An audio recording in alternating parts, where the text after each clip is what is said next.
shortage of girls in Biggie's house. Come on, we have 7 girls and 9 boys.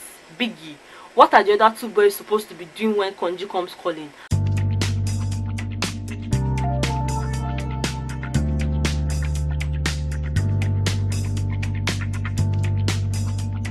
Hey guys, what's up? Welcome back to my channel. My name is Austin Beta. If today is your first time on my channel, you are definitely welcome. And if today isn't your first time, you know I love you. Okay guys, straight into today's video. I will be starting with the games and tasks. I know it's unusual, but guys, Biggie took us down memory lane this week, right? The theme for this week has been back to school. Biggie has just been giving the housemates tasks that will take them back to school days. Okay, so the first one was for them to choose a partner, right, and then draw a portrait of one another. So imagine that I choose you as my partner. All I'm going to be doing is looking into your eyes and just drawing you out in a paper and shading it with whatever color I like. Okay, and then you will do the same with me. That was the first task that Biggie gave to them. And after everything, Sadi emerged the winner of the painting task because his portrait was deemed to be the best. He drew a portrait of Nelson, so Biggie awarded him 200 Bet Naija coins as the best artist, while he awarded 100 Bet Naija coins to Nelson as the best model. He could stay put and just put his face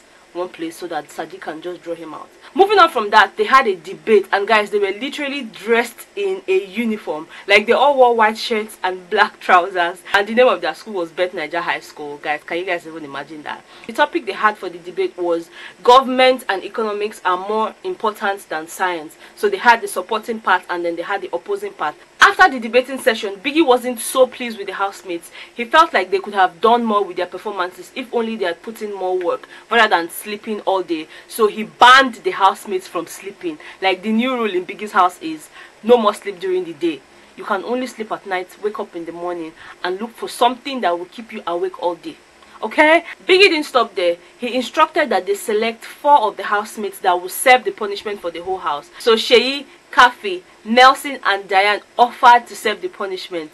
Little did they know that the punishment was an impossible task. Biggie gave them the rice counting punishment. You know what that means? It means you have to start counting grains of rice one after the other. Biggie, what's up? Like, I'm definitely going to run mad if anybody asks me to do that. They also had the puzzle map challenge where they were expected to put the names of each country where they were supposed to be on the map. They were divided into 4 groups with 3 housemates in each group. So I'm going to be reading out the names of the housemates in each of these groups and the number of countries they got correctly. Okay? For group A, we have Ike, Esther and Gidoni, and they got 12 countries right. For group B, we have Tacha, Thelma and Fraud, and they got 6 countries right. For group C, we have Omashola, Mercy and Jeff, and they had 19 countries right. And for group D, we have Jackie, Mike and Sadi, and they got 16 countries correctly, leaving group B with the lowest point, and that's Tacha, Thelma and Fraud. Biggie then instructed that they join in the rice counting punishment. So sad. As I'm talking to you about itself, I'm drained. Now let's talk about the love triangle between Fraud, Esther and Nelson. Like, I'm confused. What is going on? I remember that some time ago, Fraud walked up to Nelson and asked if he could, shoot his shot with Esther. And Nelson was like, go ahead, guy. Me and Esther were just friends. It's nothing serious, okay? Fraud shot his shots, but the shots did not enter the shots. If you get what I mean. Esther said, no, oh, bros, I like you, but not in that way. Okay, so please, can we, take it a step backward? And you remember Fraud crying like a baby that day because she said no to him, even though he was forming later that, oh no, that was not why he was crying. That after she said no, he suddenly remembered his mother and how much she had sacrificed for them and all that, which was why he was crying. Brother, that story did not enter. Okay, look, we know your mom has done so much for you and we love her. We love you, mommy Fraud, but at this point, Fraud, this story, it did not enter. Okay? Anyways, after crying and all that, he moved on, but then he kept on shooting his shot.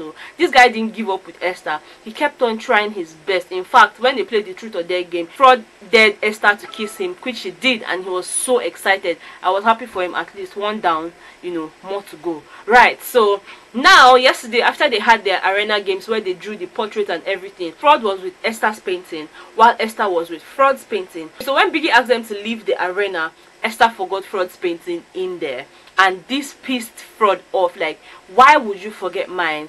People think that Esther left it there on purpose, but I don't think so. She actually apologized though. She apologized to Fraud for forgetting, but Fraud just kept going on and on about it. Like, the guy would not drop the topic, especially because it had to do with Esther. He then goes to Gidoni and Ike to tell them about the whole situation. Guys, 1 minute we were talking about his forgotten portrait in the arena. Next minute the guy started talking about how Esther is leading him on. Like, 1 minute she's coming to ask him, are you good, how are you, what's up, is everything okay? The next minute she's running back to Nelson, pursuing Nelson up and down, asking if she can prepare Nelson ginger tea. That what does she think she's trying to prove with all these things? That why is she trying to sabotage him? Why is she trying to play games with his emotions and all that? Gidoni then advised him to speak with Nelson and Esther about the whole situation and just bear his mind. Ike on the other hand was like, Fraud, look, you don't have to call them for any conversation. Just keep playing along Esther's game till you fuck her up. In fact, Ike promised to come up with a master plan for Fraud. Like, I don't understand. Is he genuinely concerned or is he just trying to be manipulative? I don't know. Oh my god, I smell a coup, and this is going to be so hilarious, having a love coup in Biggie's house. Speaking about manipulations in the house, I feel like Biggie is trying to just hit the housemates' head together, like from left, right, center. If you guys remember, a few days ago, Biggie asked the housemates to write a love letter to anyone that they like, right? So he told them that after writing the letter, they should make sure to safeguard that letter. Nothing must happen to that letter. Cool. Now fast forward to yesterday during the diary sessions. Biggie reminded Thelma of her agreement from 2 weeks ago, where she said that she was willing to scatter the house for the price of 100 Bet Naija coins. Biggie then told her that now was the time to bring that deal to life. Okay, so he told her that for her to get the 100 Bet Naija coins, she has to steal one of the housemates' letters.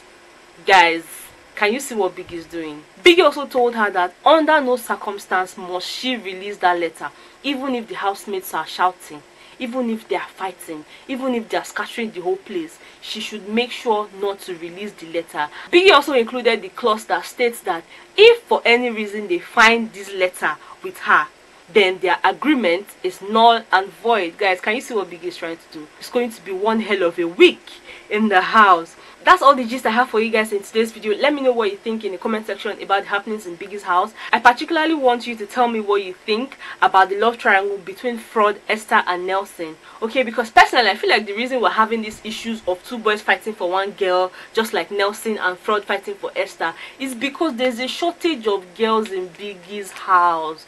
It's because there's a shortage of girls in Biggie's house. Come on, we have 7 girls and 9 boys. Biggie, what are the other 2 boys supposed to be doing when Konji comes calling? I don't understand. Anyways, that's besides the point, okay? Let me know what you think in the comment section. If you enjoyed this video, please don't forget to give it a thumbs up. Subscribe to my channel if you're not yet subscribed, and I'll see you guys in my next video. Okay, bye.